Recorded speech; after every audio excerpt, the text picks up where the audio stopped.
આજે આપણે બનાવશું રવાના મેંદુવડા। જય માતાજી બધાને, કેમ છો? મજામાં ને? આજે આપણે બનાવશું મેંદુવડા। પછી તો આપણે ગેસ ચાલુ કરીને માથે મૂકી દીધી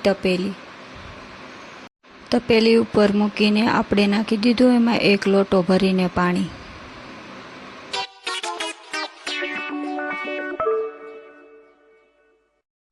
પાણી થોડુંક ગરમ થયું તો આપણે એમાં નાખી દીધા સૂકા મરચાંનો ભૂકો। સૂકા મરચાંનો ભૂક્યો નાખ્યા પછી નાખી દીધું આદુ અને લસણ। આદુ અને લસણ નાખ્યા પછી નાખી દીધું સ્વાદ પ્રમાણે મીઠું અને પછી નાખી દીધી લીલી કોથમરી। આટલી વસ્તુ નાખ્યા પછી આપણે કરી લીધું સરખાએ મિક્સ।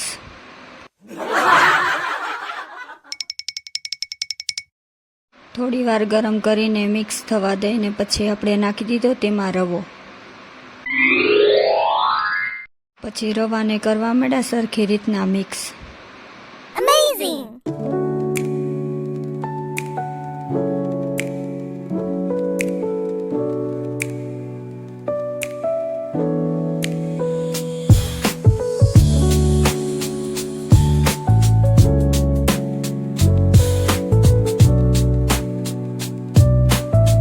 મિક્સ કર્યો તો થઈ ગયો હતો રવો મસ્ત મિક્સ।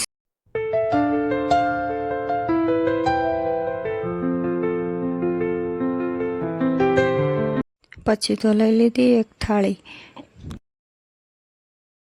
થાળીમાંથી કાઢી લીધો બધો રવો બહાર।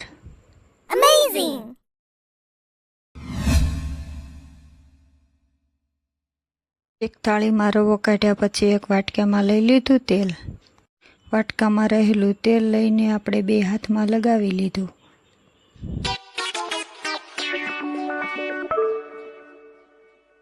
પછી થોડો થોડો રવો હાથમાં લઈને આપણે વાળવા માંડ્યા મેંદુવડા।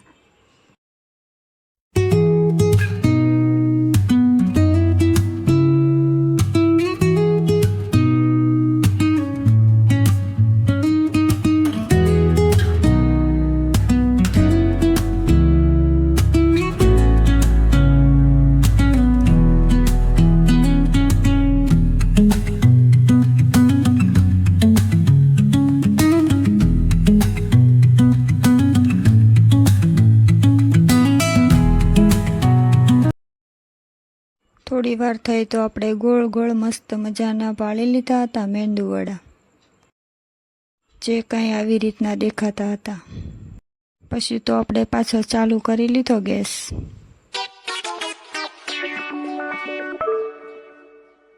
ગેસ ચાલુ કરીને મેકી દીધું તેલ ગરમ થવા। થોડી વાર થઈ ગયું તેલ ગરમ ને આપણે એક પછી એક નાખવા માંડ્યા અંદર મેંદુવડા।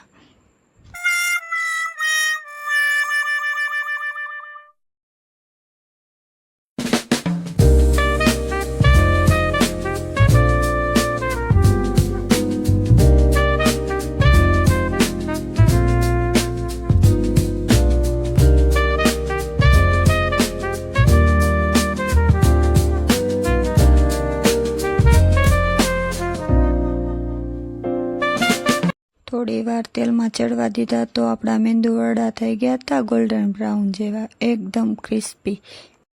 અને પછી તો આપણે મેંદુવડાને કાઢી લીધા એક ડીશમાં, જેનો કલર આવો દેખાતો હતો। એ તો આપણે લઈ લીધી રજવાડી ચટણી, કેમ કે ચટણી વિના તો ચાલશે જ નહીં। પછી તો ફરી એકવાર આપણે ચાલુ કરી લીધો ગેસ। ચાલુ કરીને આપણે માથે મૂકી દીધી તપેલી માથે મૂકીને નાખી દીધું 1 ગ્લાસ પાણી। થોડી વાર થઈ તો પાણી ગરમ થઈ ગયું ને આપણે નાખી દીધી રજવાડી ચટણી અંદર। ચટણી અંદર નાખી તો તેનો કલર થવા માંડ્યો લાલ। થોડી વાર થઈ તો આપણી ચટણી થઈ ગઈ હતી એકદમ લાલ અને ઘાટી।